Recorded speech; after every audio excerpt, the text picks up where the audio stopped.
The following audio is from the Paradox Church in Fort Worth, Texas. To support the mission of the Paradox Church, text your amount to 84321 or visit us online at theparadoxchurch.com/give. All right, good morning. We good? We're good? We good? Okay. My name is Jim, one of the pastors here. Good to have you. We are walking through the book of Revelation. If you're new, that's what we do. Just grab a book of the Bible and walk through it verse by verse, chapter by chapter. I don't have any time, so I have no time to orient you or catch you up to what Revelation is and what it's talking about if you haven't been here. But it's a weird book. It's written in apocalyptic literature, so a lot of imagery, a lot of symbolism. But it's strange, but it's been unbelievably powerful for us. And so I don't have time to catch you up, but grab that on the podcast, YouTube, catch up with us. The next 2 weeks, this week and next, we're going to talk about Babylon. So this is sort of a chapter 17 and 18 is sort of a part one and a part two. So they go together, and so we're going to talk about Babylon. And of course, we first meet Babylon or hear about Babylon in the Bible, at least, in Genesis 11 with the Tower of Babel. I'll show you a famous artist work of that. They had built this tower. They had said in the city, let us come together. Let us make a tower to the heavens. Let us make a name for ourselves. And so they're building this huge tower. The spirit of Babylon is always pride and achievement and self-dependence. And so they think they're building something, great, to the heavens. But if you read the story, there's a lot of sarcasm in it. God has to come down to see it, right? So we're going to build this building to the heavens, and God's like, let me check this out. It's down there. And so he comes down, he's got to see it, and he stops the construction project. He confuses their languages. And then later, Babylon in the Bible becomes this great city. Of course, historically, that's true. Becomes this great city, an empire, and God uses Babylon to judge his people. That as God's people begin to worship other gods and no longer trust the one true God, but give themselves over to other things, God uses Babylon, the empire of Babylon, to judge them. And so Babylon sacks Jerusalem, takes God's people into exile, and then you have the prophets. You've got Isaiah and Jeremiah and Daniel. They are prophesying to the people in exile. And eventually they also prophesy that Babylon will fall, and it does very quickly by the Persians and Cyrus the Great. And so then we don't really hear about Babylon in the Bible again until the New Testament, where randomly, so it seems, Peter, in one of his letters, just kind of mentions Babylon. Here's what he says. He says, this is at the end of one of his letters, she who is at Babylon, who is likewise chosen, sends you greetings. What's interesting about that is whoever she was not at Babylon because Babylon didn't exist. Peter was in Rome when he was writing this letter to many of the same churches that John is writing his letters to right here. But he's using this word Babylon as a symbolic way to refer to the new world order, the structures, the values, the ways of the world that are in opposition to God's people. Peter is saying Rome is the new Babylon now. Rome is the new mistress who would seduce and subvert the people of God. The city Babylon had become a sort of spirit.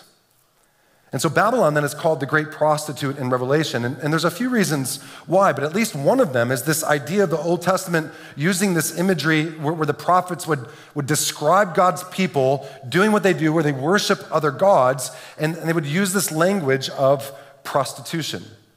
So, for example, in the book of Hosea, if you ever read Hosea, that's a chipper book.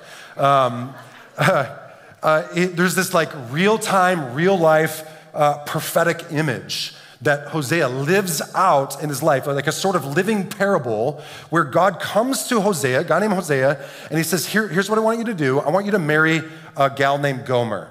And Hosea says, Gomer? God, seriously?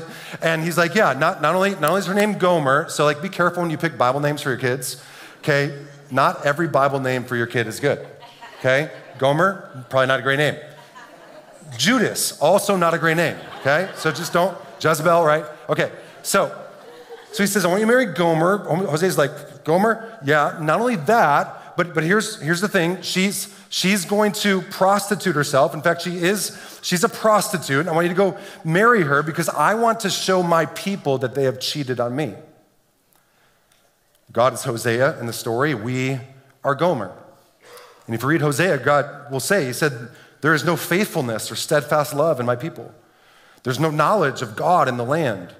There is swearing and lying and murder and stealing and committing adultery. Therefore, the land mourns, and my people are destroyed for a lack of knowledge. The more they increase, the more they sin against me. They shall eat, but not be satisfied. They shall play the whore, but not multiply, because they have forsaken the Lord to cherish whoredom, wine, and new wine, which take away the understanding. And then here's what he says. For a spirit of whoredom has led them astray. Babylon has become a spirit, and they have left their God to play the whore. And so Revelation calls Babylon this great prostitute. She is the one who seduces God's people. She is the one, whoever she is, that tries to rob our affections, right? Steal away our affections from the one true God. And so then we get to Revelation 17, and one of the angels, apparently, who had poured out the bowls of God's wrath last week in the last chapter, begins to show John, our author, a little bit more of that picture. And so back in chapter 16, if you just look up a few verses from last week in verse 19, this is chapter 17 and 18 is basically an explanation of the sixth and the seventh bowl.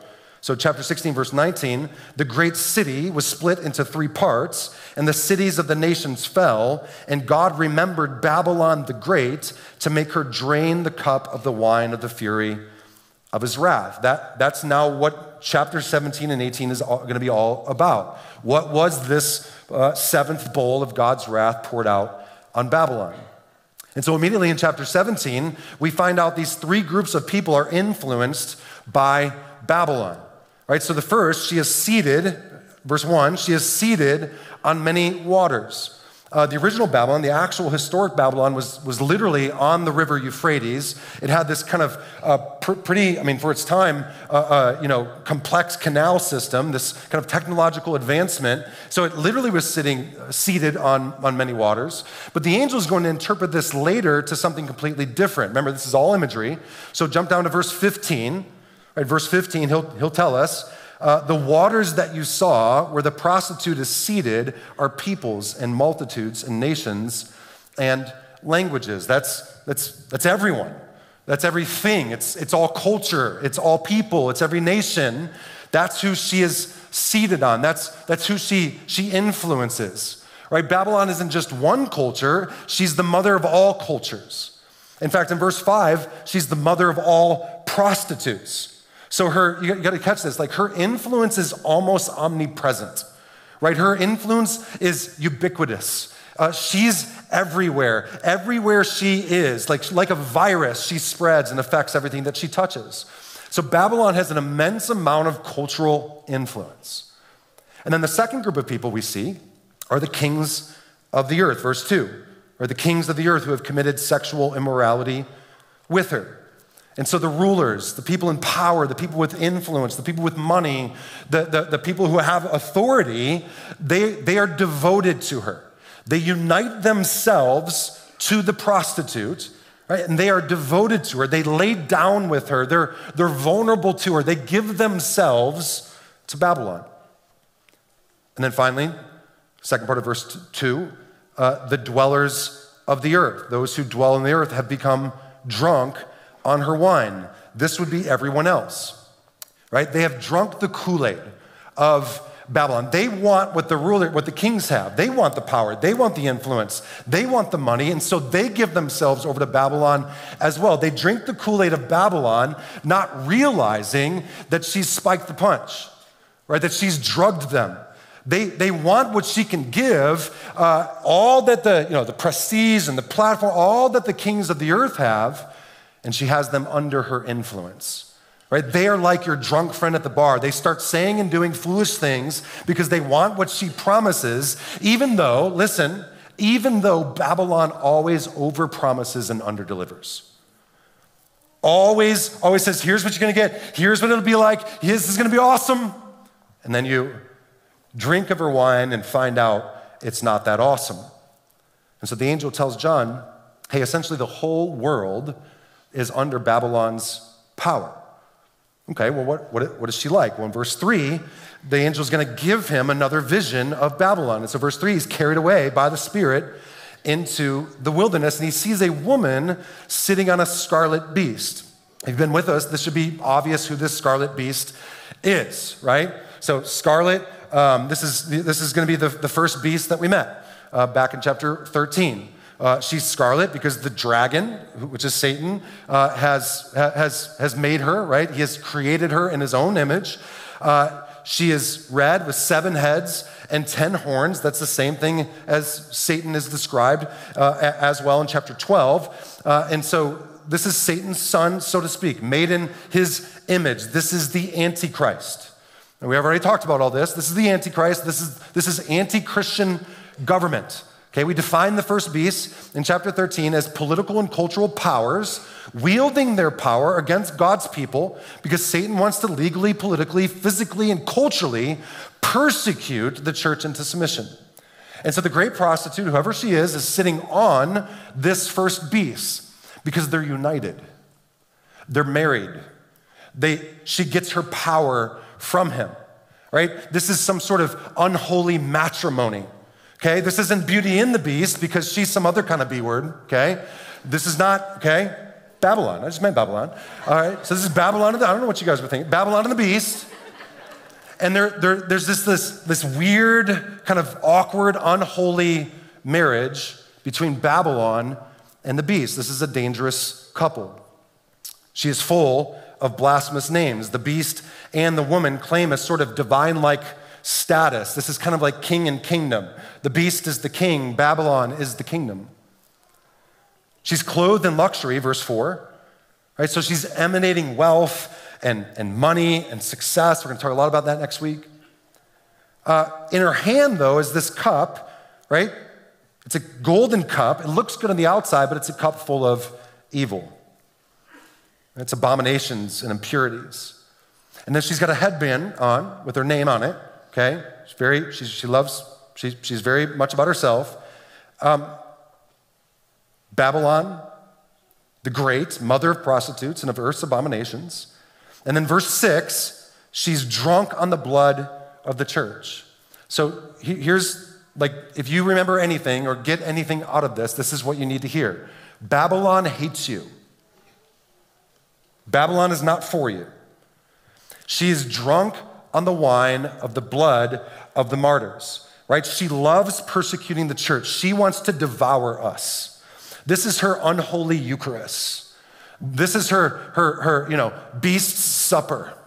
This is her communion, to drink the wine of the blood of the church. Well, who exactly is she? Well, she's expressed in John's day, what John is writing to his churches, and she's expressed in the Roman kingdom, the Roman culture. Right, to John's first readers, Babylon would be the Bible's code word for Rome. But symbolically, Babylon is any culture trying to build a city without God.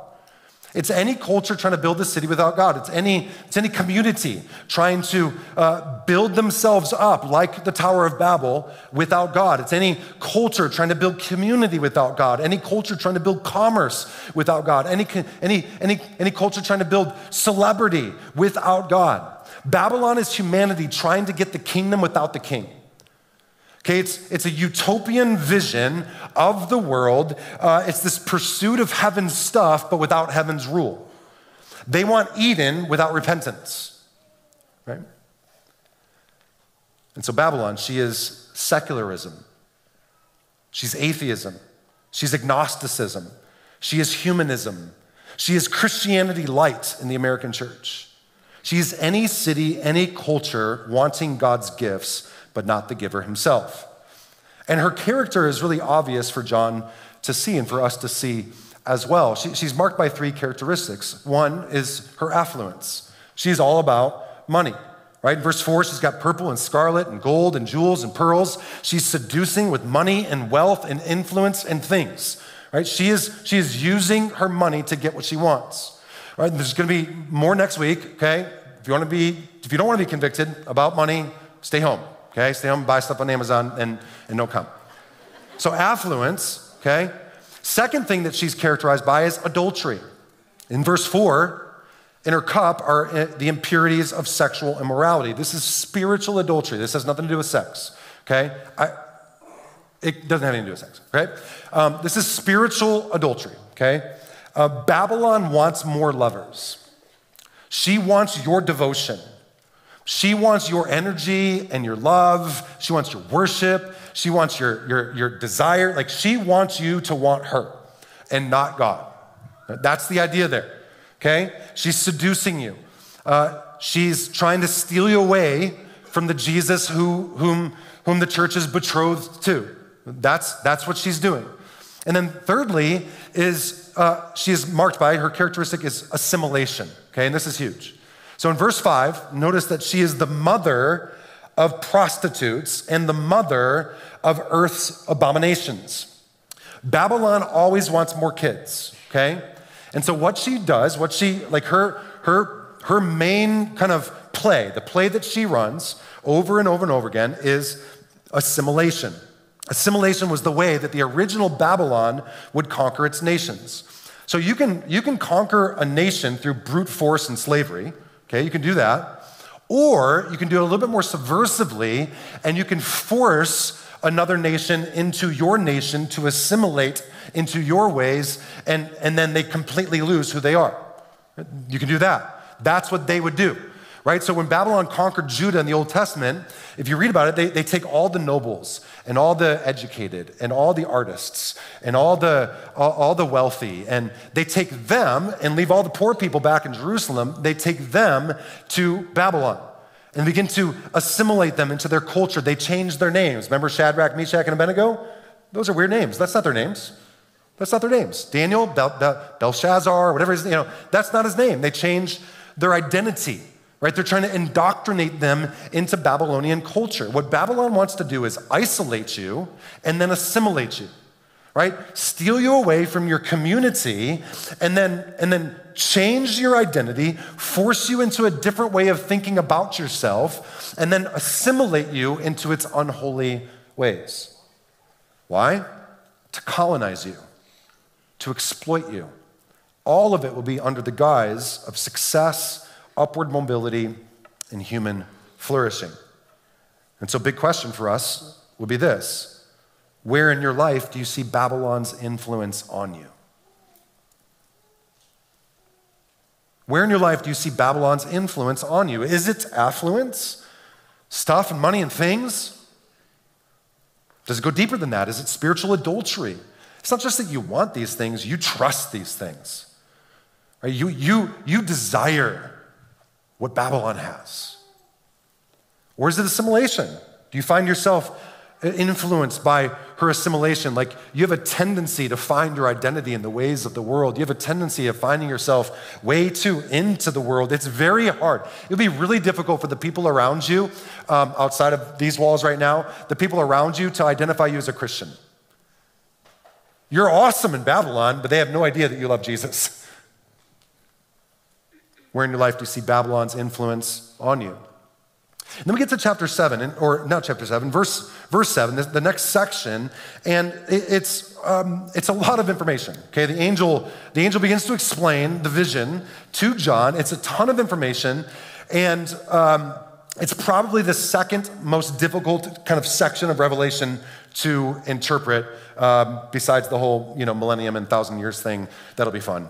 Pray for me, okay? So this is difficult, but I don't want you to miss the forest for the trees. So jump down to verse 17. I'll explain what the angel explains. By the way, isn't it comforting that John had to have it explained to him too? All right, John sees something, he's like, what is this? Okay, and the angel's like, let me tell you. And now we're still like, the angel explained it, we still don't know, okay? Okay, that's just Revelation. But look at verse 17, this is the whole point. I don't want us to miss this part, okay? For God has put it into their hearts, the prostitute and the beast and the kings, to carry out his purpose by being of one mind, handing over their royal power to the beast until the words of God are fulfilled. Here's what I don't want you to miss. Babylon is going down, and it is God who is orchestrating all of this.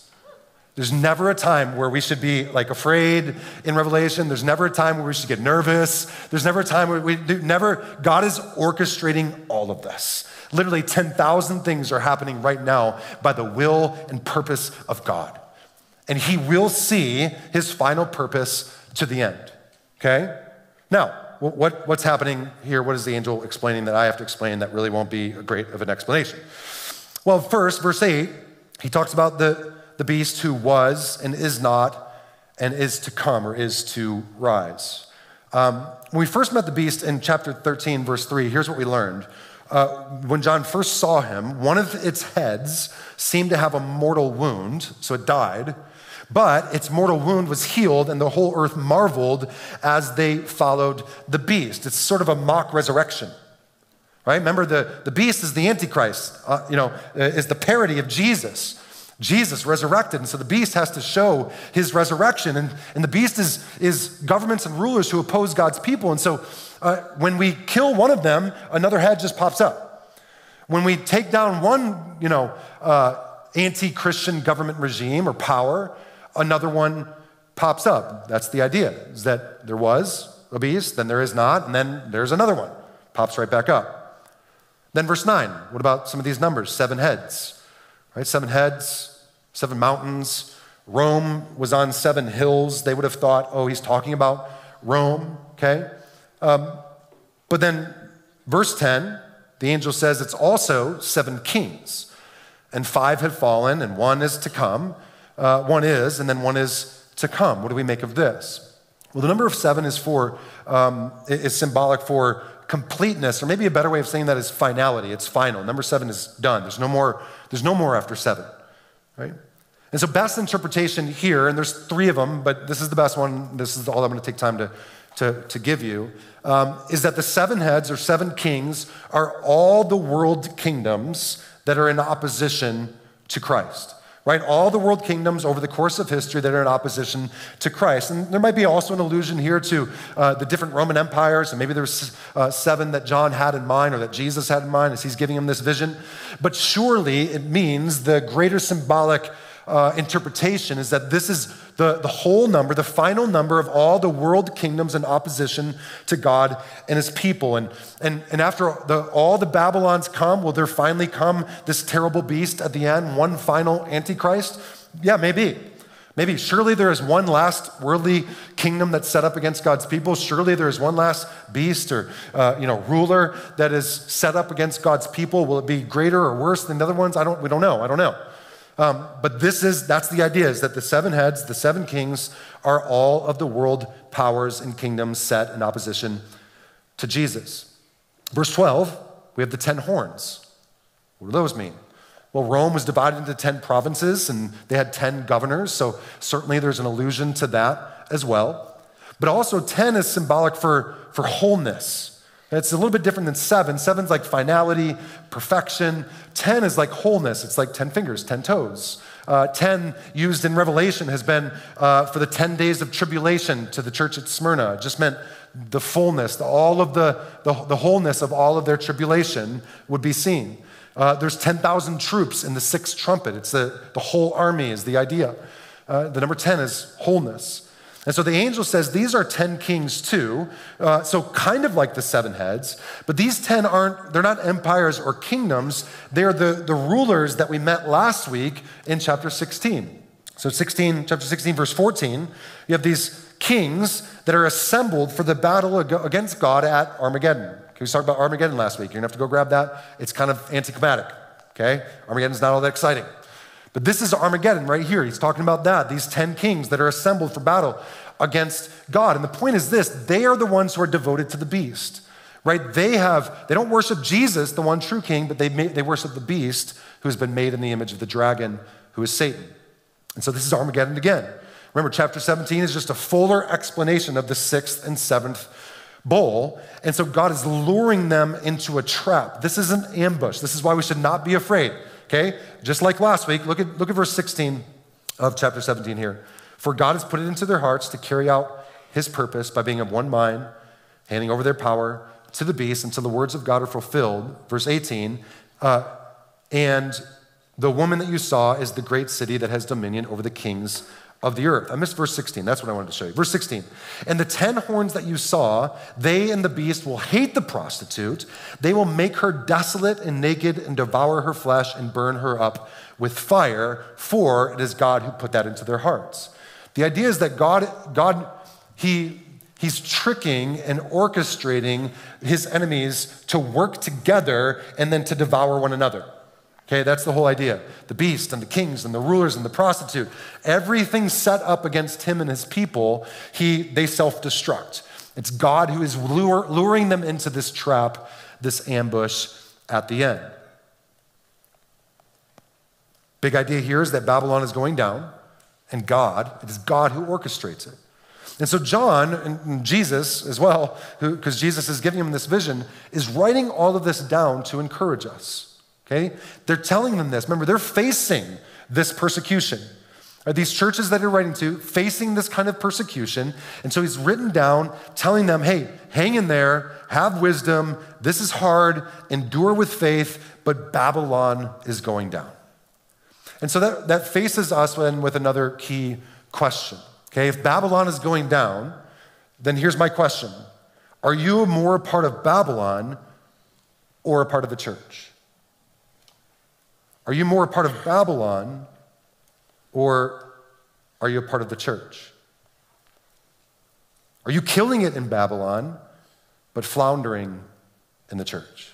Like when you look at your life and you look at your money and your innovation, your ideas and your energy and your work, is it orientated towards Babylon or is it orientated to the kingdom of God, the city of God, the church of God, the bride? Right? Babylon is trying to build a city without God. It's trying to build a life without God. Some of you, that's what you're doing. You're trying to build a career without God. You're trying to build a family without God. You're trying to build a life without God. Is your life oriented more towards Babylon or the bride?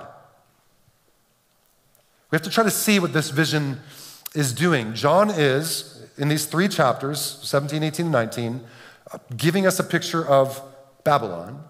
In the next 3 chapters, 20, 21, and 22, he's going to give us a vision of the bride, the church. Let me show you some of this. So Babylon versus the church. So in 17:1, our text today, he says, one of the 7 angels came and spoke with me. Here in a few chapters, he's going to say, one of the 7 angels came and spoke with me. Well, about what? Well, saying, come here, I shall show you the judgment of the great prostitute. But then when he's talking about the church, he's going to say, come, I will show you the bride, the wife of the Lamb. Or how about this one? And he carried me away in the spirit into a wilderness, in our text, but here in a few weeks, and he carried me away in the spirit to a great and holy mountain. Do you see the parallels? Okay, how about this? So Babylon, next one. Oh, that's it. There it is. She glorified herself and lived in luxury. That's Babylon. What about the church?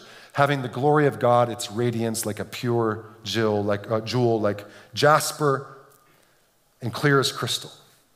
Or how about the next one? Babylon, all the nations were deceived by her sorcery. For the church, by its light, the nations will walk. One more. In Babylon was found the blood of saints and all who had been slain on the earth. She slaughters, she kills, she destroys. But for the church, the water of life, the tree of life, the leaves of the tree were for the healing of the nations. The idea here is that the bride is better than Babylon. And so to where is your discipleship orientated? To where is your life centered on and focused? Is it towards Babylon or towards the bride? Which kingdom are you investing in? Because here's how I think we could apply this, and I think we could apply this in a number of ways, but here's the way I just wanted to do it. Here's a warning for us. Babylon isn't for you. Babylon doesn't love you. She doesn't have your best interests in mind. She is using you, okay? She's using you. Babylon is secularism. It's wanting the kingdom without the king, but she's not atheist. She's not irreligious. Just because she doesn't have the one true king doesn't mean she doesn't have many kings. My point is she's not neutral towards us. Babylon is negative to the bride and the church. And so it's not just then that we don't, we just have to be a little bit careful about what we do and what we watch and what we say. And, we try to be a decent Christian in the world and maybe read our Bible and go to church a little bit so as, Babylon doesn't totally conform us to her ways. It's worse than that. Babylon is trying to destroy you. She's trying to exploit us. That's the idea. I've been thinking about this ever since I listened to this podcast. And he just said, this sentence caught my ear. In America, the average individual is exploited, quote unquote. I was thinking about that. I was like, interesting. I don't feel exploited. I know there people are, but I don't feel that way. But if you think about it, Babylon is exploiting us. I'll give you some examples. Big media, big gambling, big porn, and big pharma. All right, big media. If you've seen The Social Dilemma, if you've seen that on Netflix, you know what I'm talking about here. There's language for how they're using the algorithms against us. It's called emotional algorithmic exploitation. Right? Algorithms, curate content for us, meaning we're not seeing the world as it actually is. We're seeing the world as it's been tailored for us, but you are seeing the world as it's tailored for you, and I'm seeing the world as it's tailored for me. We're seeing the world differently. We're not even experiencing the same kind of reality. We're not even in the same world. And so we're in this polarized political and cultural environment because we're not experiencing the same reality at all. We're not even close. And so we can binge watch shows on Netflix and scroll for hours a week on social media. We can deep dive the rabbit hole of YouTube, and we can think that we've just been wasting our time and not realize we're actually being exploited. Abigail Shrier, she is a journalist and author, and she spoke at Princeton last year, and she kind of had a famous, the speech came out and was a pretty well-known, well-seen speech. Here's what she said. She said, today, before any of us decides what it is we want, we open our phones and participate in our own manipulation at the hands of those who actively want us to think and see and vote differently than our own wills would have us do. Every dating app pushes us toward the same few attractive mate choices. Spotify presses us to like the same music. Amazon pushes us to purchase specific books. And even away from others, your will is being toyed with, subverted, and manipulated. We're being exploited. What about big gambling? Have you noticed all the ads? So you watch football. I don't know. You should watch football. It's a good sport. Football doesn't quite start for me until the World Series is over, okay? But great sport, okay? Great sport. So baseball will be in heaven. We're not sure about football. Revelation is unclear. It's a great sport, but we just know. So there are so many ads now for gambling. Well, if you didn't know, back in 2018, the Supreme Court, basically made it available to all the states to set their own laws in regards to gambling, and most of the states jumped all over it. And so now 90% of bets are placed from our phones, right? Online. And I'm all for house games of poker. If you're having a poker night, I want to be invited, okay? And I'm going to win. I'm good at poker. And I grew up in Detroit when they first brought in the 3 casinos, and I may have frequented it at the time, okay? So I'm not gambling's the worst possible thing in the history of the world. But nobody in the world thinks that gambling is good for society. That the more gambling, the better. Nobody thinks that, and now it's everywhere. It's everywhere. The amount of bets have absolutely freakishly increased, right? All of the gambling issues that were already there, addictions and the destruction of the family, and all of that are now increased exponentially. We're being exploited. What about big porn? Porn is everywhere, and it's huge money. All of these things, by the way, are huge profits. The only reason why there is big gambling and big media and big porn and big pharma is money. That's what we're going to talk about next week. It's all money. Here's what maybe you don't know about pornography. It's exploiting you. It's literally devastating to your spiritual, emotional, and familial life. Even more than that, it's literally changing your brain, right? Neuroplasticity, it is literally changing how you think about, what you're turned on by. It is changing who you are. And it's not even just exploiting you and how you think and how you behave, but it's also exploiting the people that you're watching. Do you think that's somehow morally neutral or just between you and God? No, this is a justice issue. Literally, just read a story, I'm saying literally a lot, sorry. Just read a story last week about, oh my gosh, a mom whose daughter had been missing for 11 months. 11 months. And they find her because somebody who recognized her on one of the big porn sites anonymously reached out to the woman, he knew the family, and said, I saw your daughter. They called the police and they end up finding she had been trafficked. That is not uncommon. This is not just you in the privacy of your own bedroom, you before a holy and mighty God. You are practicing the trafficking of people. Babylon, she exploits us. Big Pharma, I don't have time. If you only believe half of the documentaries that just came out, right, the last couple, I'm not a conspiracy theorist, so like whenever I watch that kind of stuff, I just kind of run it through a formula of like, all right, maybe half of this is true. If just half of it is true, we are being exploited. All of this for huge profits. And so is your life orientated towards Babylon or the bride? Here's what it takes. It takes a resistance to Babylon. You have to resist her. She is strong. She has great influence. She is culture perpetuated. She is the air that you breathe. So you have to resist her. It can't just be a little bit of a church on a Sunday every once in a while. This has to be a resistance to Babylon, has to be a resurgence of the church. The only way to resist her is for the bride of Christ to be revived, right? A revival in the bride of Christ, right? We need the whole church. To resist the counterfeit community of Babylon, we need a resurgence of the true community of the church. It has to be the whole church. Can't just be you showing up here every once in a while. It has to be us together, a spirit-filled bride who follows the Lamb wherever he goes. It's got to be all in everything. It's got to be our whole being, right? So if you're coming here from another church, listen, because we've just been having these conversations because you're here, okay? We love you. Glad that you're here.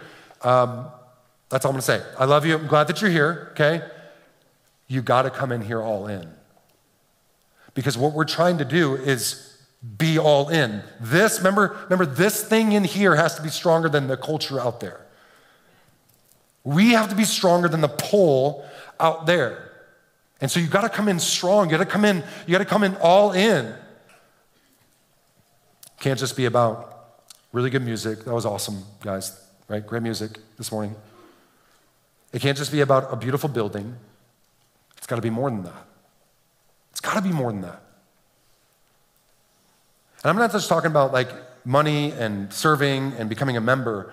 That's just kind of basic stuff. You know, that's kind of first steps Christianity. And like, man, if you're a new Christian, those are great first steps. But it can't just be that. It has to be more. Right? We're gonna have to be stronger than that. Deep discipleship, resistant community, right, where we fight together, shield to shield, bold evangelism, radical obedience. Because here's the problem. If Babylon is the kingdom without the king, the problem with the American church is often she is the king without the kingdom. So what I mean by that is like we love Jesus, or we like the idea of Jesus, or we worship Jesus. We want to be married to Christ, but we still want to sleep with Babylon. And so we're not fully shaped by the gospel. We're not all in.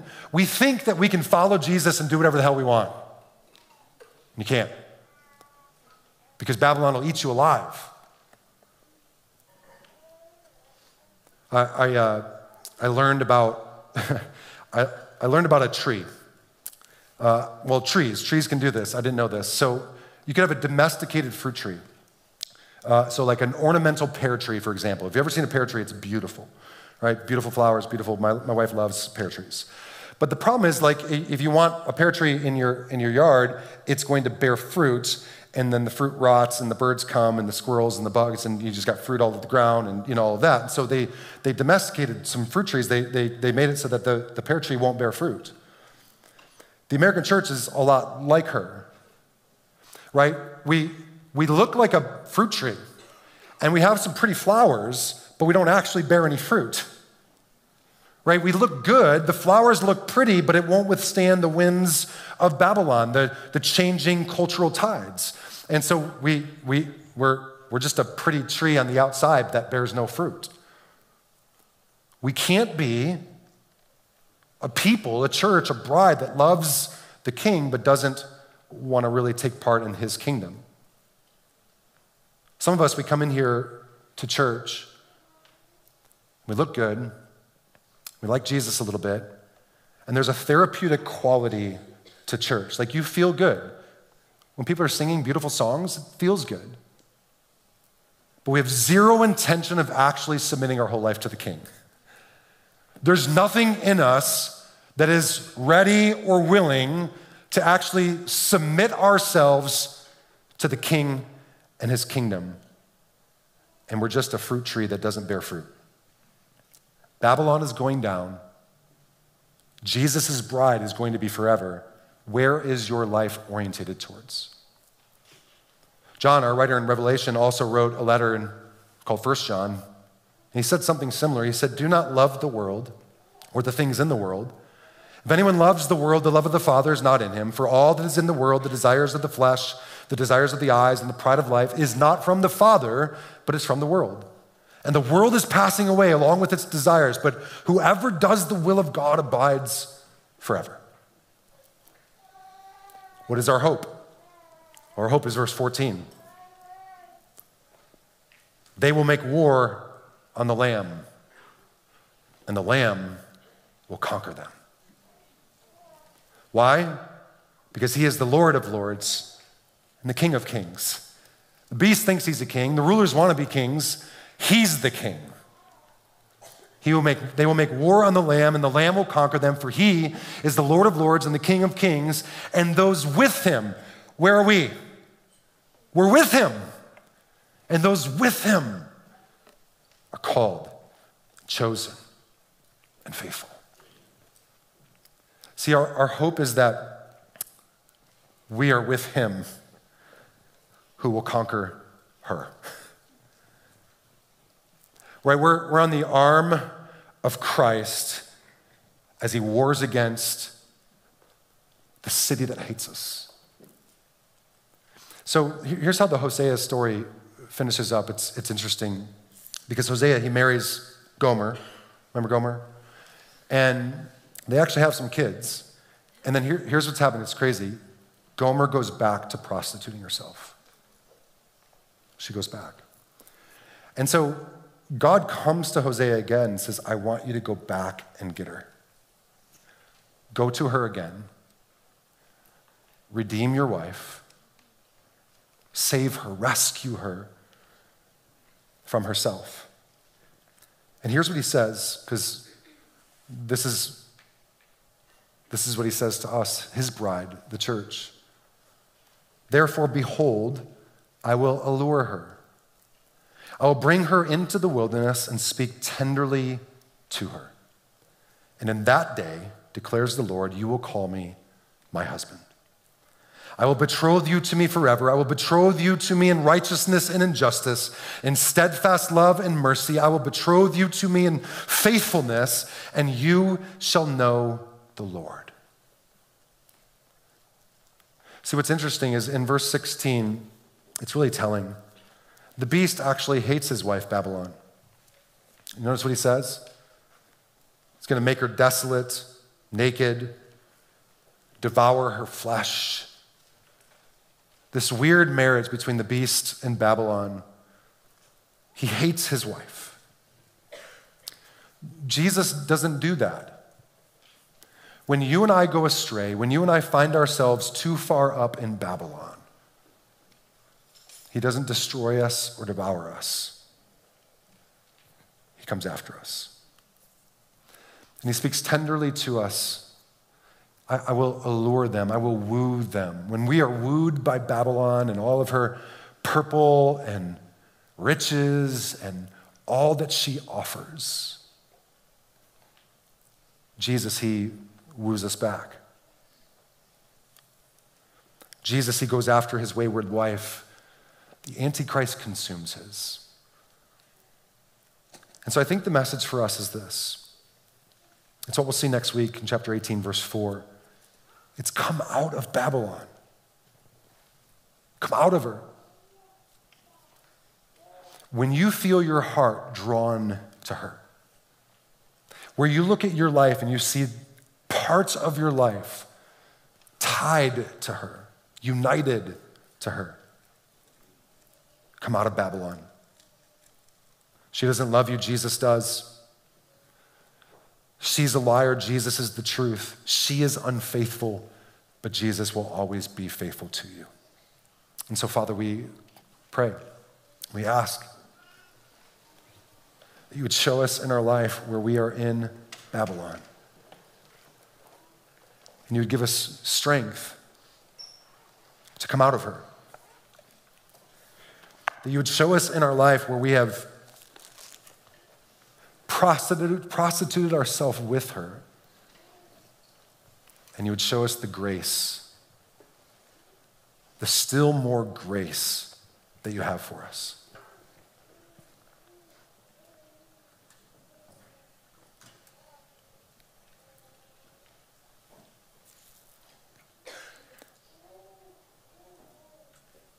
We were praying this morning, and we just felt like the Lord had something new for some of you. I don't know if you came in just kind of wayward in understanding just where you're at with Jesus and not really sure what you think about all of this, that yeah. Not even sure like why you're here. And the thought was just like that whatever walls that you had would come down, that whatever you had maybe got at arm's length a little bit. Here's what you need to hear. Here's the really good news. Jesus isn't waiting for you to come to him. Behold, I will allure her. I will speak tenderly to her in the wilderness.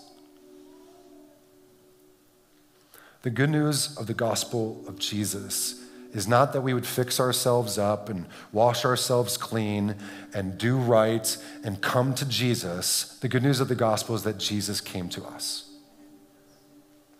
A whoring bride, a woman unclean, unholy. He comes after us and washes us with his grace. I want you to believe that.